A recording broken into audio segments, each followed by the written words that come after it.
A blonde woman called her brunette friend. "I'm doing a jigsaw puzzle at my apartment, but it's way too hard for me." "What's the jigsaw supposed to be?" asks the brunette. "According to the box," says the blonde, "it's supposed to be a rooster." When the brunette arrives at the blonde's apartment, she looks at the puzzle pieces. Then she looked at the box. Then she says to the blonde, "I'm afraid you will not be able to make anything even remotely resembling a rooster." This makes the blonde furious. "Calm down," says the brunette. "Once you are relaxed, we can start putting the cornflakes back into the box." A guy gets on a plane and finds himself seated next to a cute blonde. He immediately turns to her and makes his move. "You know," he says, "I've heard that flights will go quicker if you strike up a conversation with your fellow passenger. So let's talk." The blonde, who had just opened her book, closes it slowly and says to the guy, "What would you like to discuss?" "Oh, I don't know," says the guy. "How about nuclear power?" "Okay," says the blonde. "That could be an interesting topic. But let me ask you a question first. A horse, a cow, and a deer all eat the same stuff, grass. Yet the deer excretes little pellets, the cow turns out a flat patty, and the horse produces muffins of dried poop. Why do you suppose that is?" The guy is dumbfounded. Finally, he replies, "I haven't the slightest idea." "So tell me," says the blonde, "how is it that you feel qualified to discuss nuclear power when you don't know shit?" A husband asks his wife, "Will you marry after I die?" The wife responds, "No, I will live with my sister." The wife asks him back, "Will you marry after I die?" The husband responds, "No, I will also live with your sister." There was this old priest who got sick of all the people in his parish who kept confessing to adultery. One Sunday, in the pulpit, he said, "If I hear one more person confess to adultery, I'll quit." Well, everyone liked him, so they came up with a code word. Someone who had committed adultery would say they had fallen. This seemed to satisfy the old priest, and things went well until the priest died at a ripe old age. About a week after the new priest arrived, he visited the mayor of the town and seemed very concerned. The priest said, "You have to do something about the sidewalks in town. When people come into the confessional, they keep talking about having fallen." The mayor started to laugh, realizing that no one had told the new priest about the code word. Before the mayor could explain, the priest shook an accusing finger at the mayor and said, "I don't know what you're laughing about. Your wife fell 3 times this week." One morning, a wife finds a note from her husband on the fridge. "My dear wife, I'm sure you'll understand that as much as I love and appreciate you, at 57 years old, you can no longer fulfill certain needs of mine. You are a wonderful wife, and I value you deeply. Therefore, I hope you won't take it the wrong way when I tell you that I'll be spending the evening with my 19-year-old secretary at the Comfort Inn. Please don't be upset. I'll be home before midnight. With love, your husband." That night, when the man returned home, he found a note waiting for him on the dining table. "My dear husband, thank you for your honesty about my age. I'd like to take this opportunity to remind you that you too are 57. As you know, I teach mathematics at the local college, so while you're reading this, I'll be at the Hotel Fiesta with Michael, one of my students and the assistant tennis coach. He's young, energetic, and, like your secretary, 19 years old. Since you're a successful businessman with excellent math skills, I'm sure you'll appreciate that we are in the same situation, except for one small difference. 19 goes into 57 a lot more times than 57 goes into 19. So don't wait up. I won't be home until morning. With love, your wife." A guy stuck his head into a barber shop and asked, "How long before I can get a haircut?" The barber looked around the shop full of customers and said, "About 2 hours." The guy left. A few days later, the same guy stuck his head in the door and asked, "How long before I can get a haircut?" The barber looked around at the shop and said, "About 3 hours." The guy left. A week later, the same guy stuck his head in the shop and asked, "How long before I can get a haircut?" The barber looked around the shop and said, "About an hour and a half." The guy left. The barber turned to his friend and said, "Hey Bob, do me a favor. Follow him and see where he goes. He keeps asking how long he has to wait for a haircut, but he never comes back." A little while later, Bob returned to the shop laughing hysterically. The barber asked, "So where does he go when he leaves?" Bob looked up, wiped the tears from his eyes, and said, "Your house." A man is standing outside in the smoking zone of an airport on a freezing cold January morning, smoking one last cigarette before his 16-hour non-stop flight to Hong Kong for a business trip. Another man walks up to him and says, "Do you have any idea how bad that is for you? Don't you know that the mortality rate of smokers is 3 times as high as non-smokers?" The smoker looks at him and says, "Well, my grandfather lived to be 105. The other man opens his eyes wide in astonishment. He asks in disbelief, "Your grandfather really lived to be 105, and he was a smoker?" The smoker blows the last puff in the guy's face. "No, he just minded his own f***ing business." A blonde heard that milk baths would make her more beautiful, so she left a note for her milkman to leave 15 gallons of milk.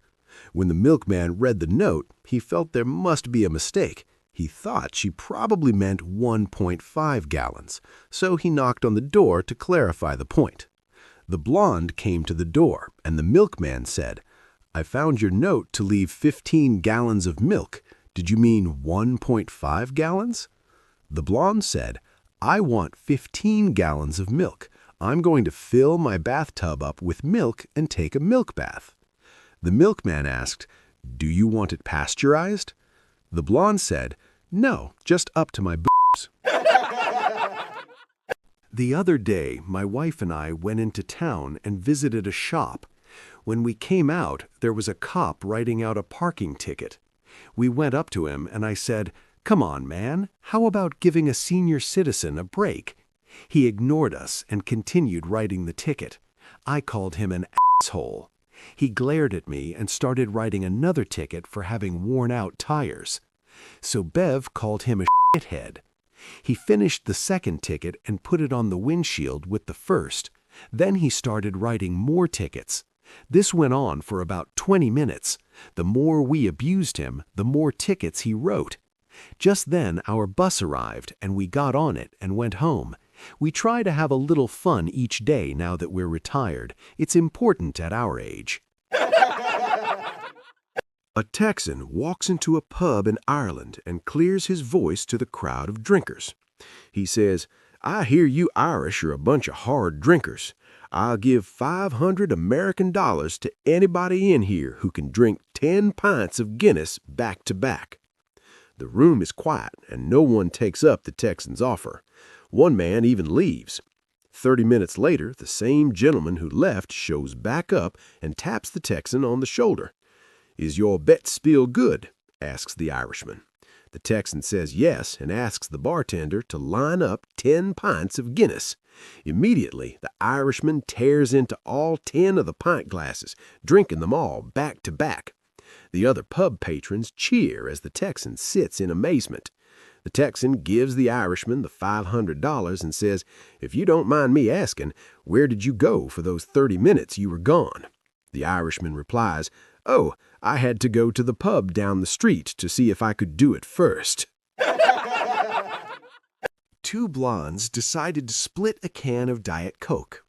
One blonde opened the can and poured half the contents into her own glass and half into her friend's glass. Before tossing the can, she stopped to read the nutritional information on the side. "Only 1 calorie per can," she read aloud. Murmured the other blonde. "I wonder which glass has the calories." Chap goes into a bar and orders a vodka and coke. The barman serves him. The man drinks it and orders another. This goes on for a while until the chap begins to slow down. Barman asks, "Is there anything the matter, sir?" Chap replies, "I had an enormous argument with the wife.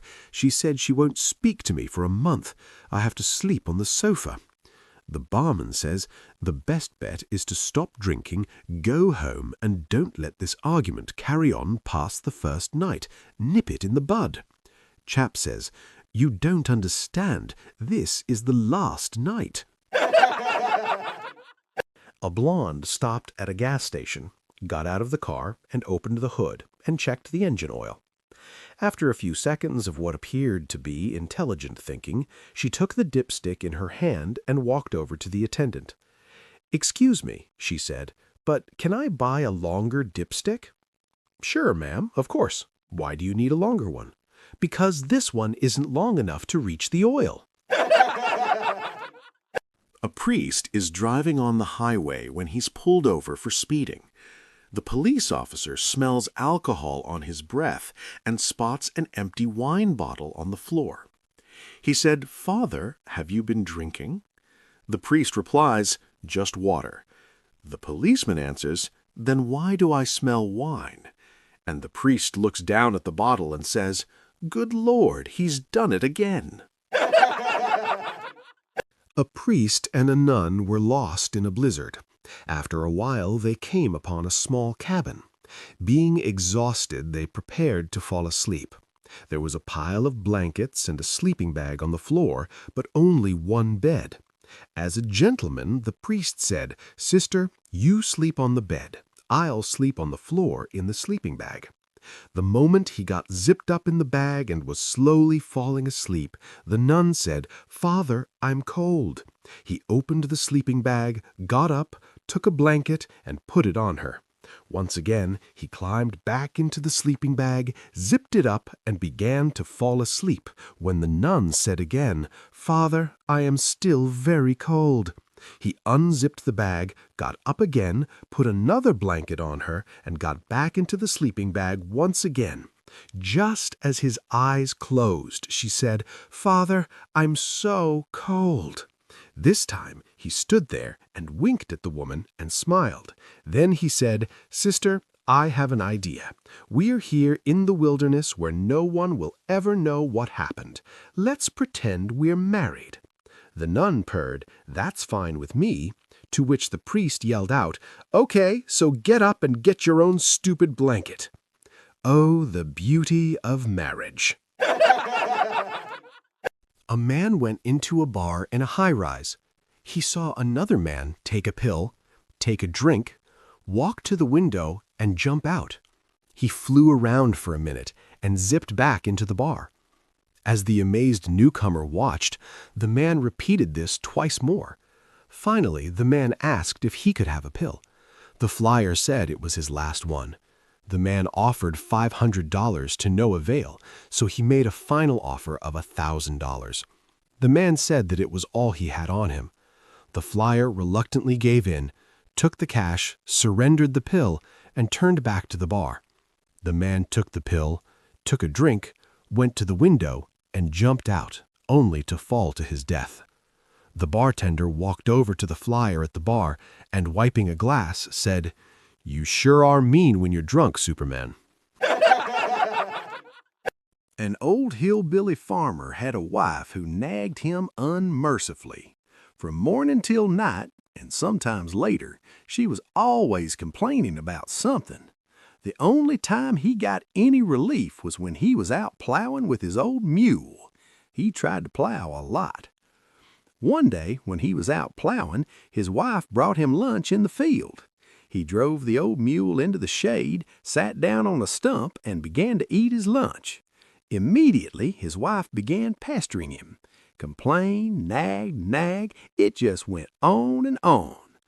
All of a sudden, the old mule lashed out with both hind feet and caught her smack in the back of the head. Killed her dead on the spot. At the funeral several days later, the minister noticed something rather odd. When a woman mourner would approach the old farmer, he would listen for a minute, then nod his head in agreement. But when a man mourner approached him, he would listen for a minute, then shake his head in disagreement. This was so consistent, the minister decided to ask the old farmer about it. So after the funeral, the minister spoke to the old farmer and asked him why he nodded his head and agreed with the women, but always shook his head and disagreed with all the men. The old farmer said, well, the women would come up and say something about how nice my wife looked or how pretty her dress was, so I'd nod my head in agreement. And what about the men? The minister asked. They wanted to know if the mule was for sale. The coach grimaced as he watched his young ice hockey team. At one point during the game, he called one of his 7-year-old players aside and asked, "Do you understand what cooperation is? What is a team?" The little boy nodded affirmatively. "Do you understand that what matters is not whether we win or lose, but how we play together as a team?" The little boy nodded yet again. "Good," said the coach. "Now go over there and explain all that to your mother." A wife arrived home after a long shopping trip and was horrified to find her husband in bed with a very beautiful woman. Just as she was about to storm out of the house, her husband stopped her with these words, "Before you leave, I want you to hear how this all came about. Driving home, I saw this woman, looking poor and tired. I offered her a ride. She was hungry, so I brought her home and fed her some of the roast you had forgotten about in the refrigerator. Her shoes were worn out, so I gave her a pair of your shoes you didn't wear because they were out of style. She was cold, so I gave her those new shoes you didn't wear because they were out of style. She was cold, so I gave her that new birthday sweater you never wore even once because the color didn't suit you. Her slacks were worn out, so I gave her a pair of yours that you don't fit into anymore. Then, as she was about to leave the house, she paused and asked, 'Is there anything else that your wife doesn't use anymore?' And so, here we are." A man went to confession in St. Patrick's Catholic Church. "Father," he confessed, "it has been 1 month since my last confession. I had sex with Fanny Green twice last month." The priest told the sinner, "You are forgiven. Go out and say 3 Hail Marys." Soon thereafter, another man entered the confessional. "Father, it has been 2 months since my last confession. I've had sex with Fanny Green twice a week for the past 2 months." This time, the priest questioned, "Who is this Fanny Green?" "A new woman in the neighborhood," the sinner replied. "Very well," sighed the priest. "Go and say 10 Hail Marys." At Mass the next morning, as the priest prepared to deliver the sermon, a tall, voluptuous, drop-dead gorgeous red-headed woman entered the sanctuary. The eyes of every man in the church fell upon her as she slowly sashayed up the aisle and sat down right in front of the priest. Her dress was green and very short, and she wore matching, shiny emerald green shoes. The priest and the altar boy gasped as the woman in the green dress and matching green shoes sat with her legs spread slightly apart, but just enough to realize she wasn't wearing any underwear. The priest turned to the altar boy and whispered, "Is that Fanny Green?" The bug-eyed altar boy couldn't believe his ears, but managed to calmly reply, "No, Father, I think it's just a reflection from her shoes."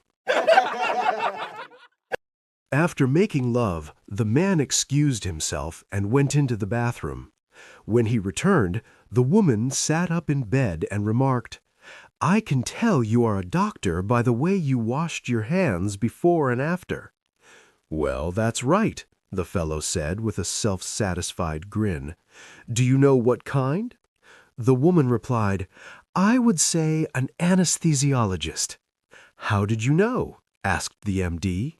She responded, "Because throughout the entire procedure, I did not feel a thing." A woman stepped into an elevator at Macy's department store after having just purchased a new perfume called Essence of Snowy Pines. All of a sudden, as she stood in the elevator, she had an unstoppable urge to fart. Since she was alone on the elevator, she let rip a long and loud stinker. Suddenly, the elevator slowed for the next floor. She thought quickly and sprayed some of her new perfume to mask the odor.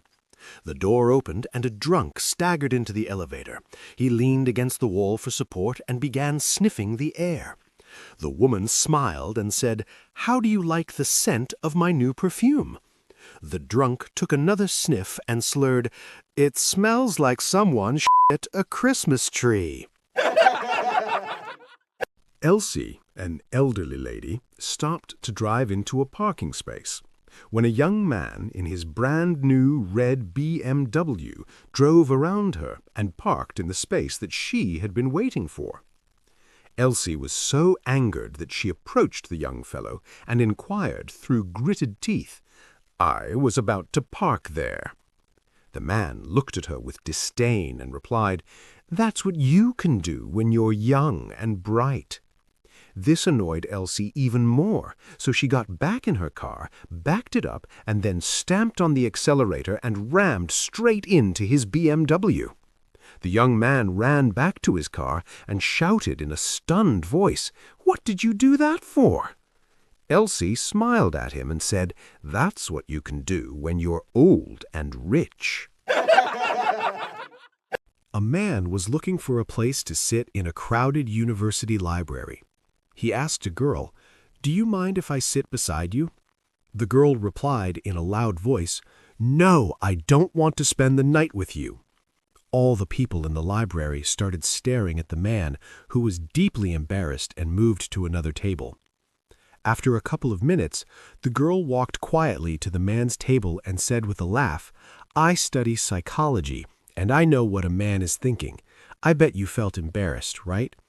The man responded in a loud voice, $500 for one night? I'm not paying you that much." All the people in the library looked at the girl in shock. The man whispered to her, "I study law and I know how to screw people."